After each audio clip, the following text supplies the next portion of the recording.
Hey guys, it's Chris. From giant squids to mysterious monsters you've never even heard of, here are 8 of the most disturbing mythological creatures in the world.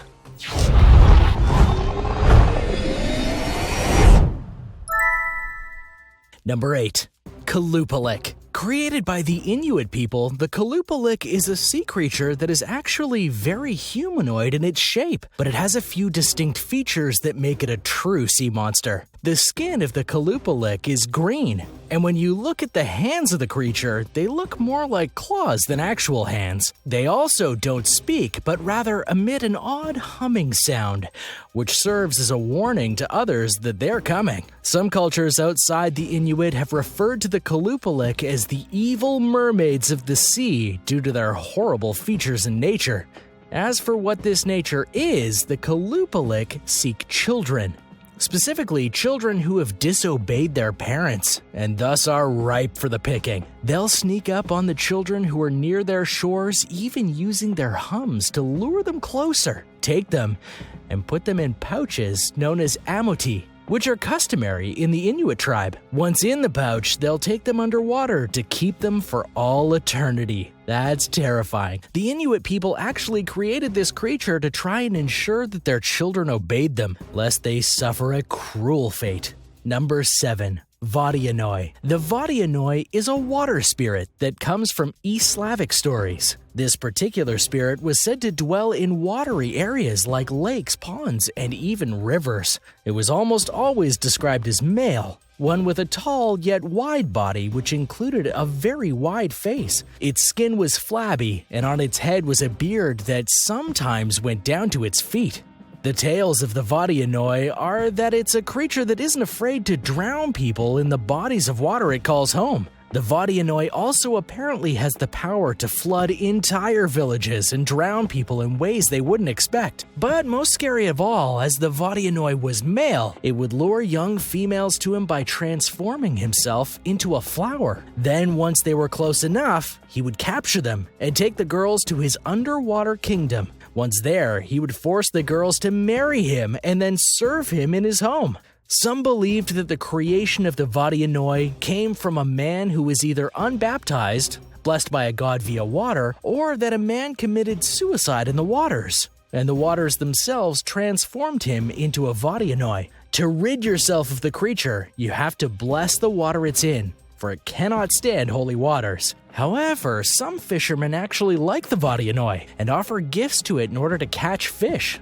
So, I guess it's up to you.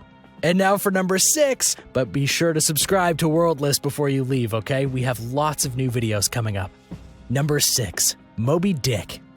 Not all sea monsters come from ancient mythology, and the legend of Moby Dick is one that has permeated modern myth and legend. Moby Dick was a white whale, of which some do live in the real world, called albino whales, and he was of enormous size and power. So much so that when the infamous Captain Ahab first saw it, the whale bit off his leg. He set out on a quest to kill the whale for the pain it had caused him. The story of Ahab's obsession with the white whale is legendary and is telltale of a man who lets his desire for revenge blind him to the truth. For though he does kill Moby Dick, or so it's implied, the very act of doing so kills Ahab, as well as many of his crew and many of his boats. Interestingly enough, the story of Moby Dick was actually a critical and commercial failure when it was first launched. It was only in the 20th century that people truly started to appreciate the story that was told by author Herman Melville. Many aspects of the book have lived on through pop culture references, including the opening line of the book itself, "Call me Ishmael." Its impact also influenced many stories of monster whales, including Monstro from Pinocchio. Number 5. The Kraken. There are many tales of sea creatures that could crush entire ships, but few are as famous as the legendary and infamous Kraken. In most mythological tales, the Kraken was a massive squid of enormous size. It was said to be longer than the biggest ships in the world, some saying that it was hundreds of feet long, if not longer. Some even claimed that the Kraken could be over a mile long, thus growing its legend even more. Just like a squid, it has many tentacles, but unlike a squid, it often has more than 10, and each were capable of destroying a ship on their own. The Kraken has been blamed for many ships falling into the depths of the ocean, while others feel that the Kraken is just an over-exaggeration of an octopus or a squid that sailors witnessed in the water. Pop culture has adapted the legend of the Kraken for its own uses. In the films, the original and the remake Clash of the Titans, the Kraken was a monster unleashed by Zeus himself to ransack a city. And in Pirates of the Caribbean, the Kraken was a massive squid controlled by none other than Davy Jones. Number 4. Hydra.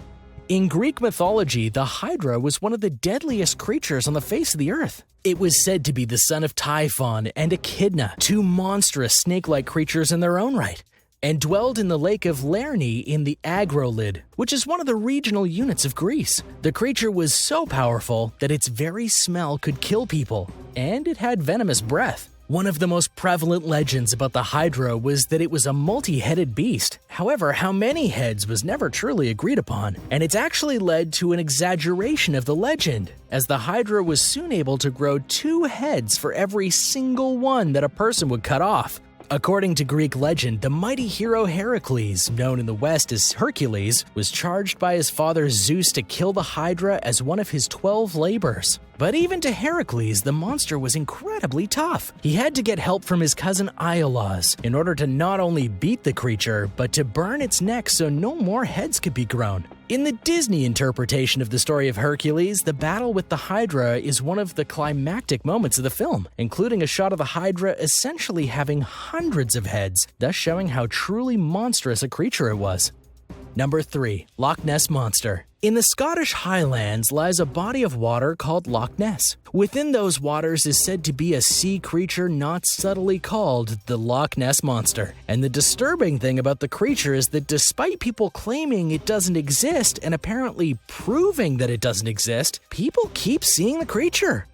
The first sightings of Nessie, as she is called, was actually not even in Loch Ness, but in the nearby river Ness, where a man was almost eaten by the creature. Since that point, more and more sightings have been declared about the monster in the loch. In 1933, the truly worldwide debut of Nessie began, and following that, even more sightings of a Loch Ness Monster came. Many scientists and biologists have gone to Loch Ness to try and prove or disprove the existence of the creature, even using radar and similar devices to try and scan the entire loch in order to figure out what is and isn't down there. However, no matter what they find or don't find, people keep recording sightings of Nessie, getting to the point where people honestly don't know what to believe, because it would be near impossible to believe that so many people are making up these stories to have their 10 seconds of fame. Most people agree on the shape of Nessie, though. It's a large sea serpent, one with a long neck but a thick body in most cases. It's usually the head and neck spotted by people who claim to have seen the creature. I've always wanted to go to Loch Ness and check and see for myself. Number 2. Cthulhu. From the mind of H.P. Lovecraft, the legend and infamy of Cthulhu is one that transcends common myth and legend and has become something much more. Born in the title Call of Cthulhu, H.P. Lovecraft described the god as a monster of vaguely anthropoid outline, but with an octopus-like head whose face was a mass of feelers, a scaly, rubbery-looking body, prodigious claws on hind and forefeet, and long, narrow wings behind. According to the story, Cthulhu lives in the underwater city of R'lyeh in the Pacific Ocean. Or more accurately, he's trapped there, imprisoned by the other gods of his pantheon. But his mere presence in the world has allowed the world to suffer as Cthulhu causes anxiety in the human race. Despite this, Lovecraft writes that Cthulhu is worshipped by many religions, many praying for his return. However, that return would spell the end of the world, for merely looking at Cthulhu is said to cause one to go insane, and the god's powers would change the world if ever let out of the city. In today's culture, Cthulhu is an icon, and is indeed worshipped by those who feel he's real. He's also the source of many books, movies, and video games. And if you're into board games, there's also a Cthulhu version of Pandemic that I highly recommend. Number 1. Leviathan. In the Christian and Jewish Bibles and their offshoots, numerous mentions are made of a sea creature that was powerful enough to challenge God himself. That was the birth of the Leviathan. The mention of the Leviathan is a bit odd in context, for the Bible almost always mentions only real-life animals and creatures from the world, even noting the dinosaurs that existed in the world at one time. However, the Leviathan was a creature that was said to be an enormous sea serpent, or in another interpretation was a creature that was twisted in folds. Either way, the size of it was said to be the reason that God himself had to fight it and strike the creature back into the depths. Isaiah 27:1 says, "In that day the Lord with his sore and great and strong sword shall punish the Leviathan, the piercing serpent, even Leviathan, that crooked serpent, and he shall slay the dragon that is in the sea." Since then, the Leviathan has been used as a reference for a creature of great size, and has been the name of several creatures over the course of history, including an ancient whale that was a predator in prehistoric times. In pop culture, the Leviathan took on a life of its own, being used in many incarnations, from a massive sea beast in various sci-fi films to even a massive robotic crab monster in the Disney film Atlantis. Well, thanks for watching, guys. Which one of these was most disturbing for you? Let me know in the comments below, and be sure to subscribe, and I'll see you next time.